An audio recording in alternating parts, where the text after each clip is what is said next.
This is the Lone Crater YouTube. We hope this video helps. In this video, I will explain how to make doll's hair, full guide. Prepare materials like yarn, needle, glue, and brushes, then decide between rooted strands or wig caps. Measure the doll's scalp carefully and cut fiber to length, allowing extra for styling.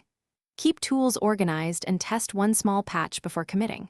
Work patiently, trim as you go, and adapt techniques for different doll sizes and hair types. In this video, I will explain how to make doll's hair, full guide. Start rooting by sectioning the scalp into rows and inserting small fiber bundles with a fine needle. Keep spacing consistent and check from different angles to ensure even density.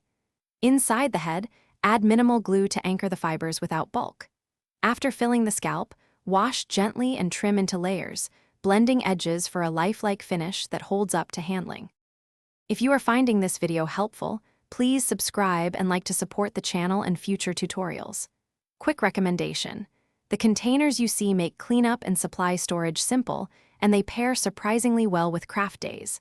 I've linked similar leak-proof meal prep containers in the description along with other deals, so you can grab a set if you want.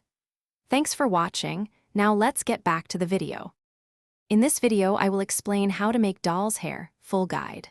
Cut a wig cap to fit snugly, then glue fibers in rows starting at the nape and working upward for natural overlap.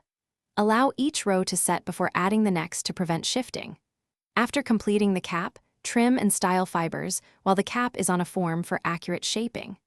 Attach to the doll with a thin bead of adhesive or leave removable for costume changes. Thanks for watching. Consider subscribing if we helped you.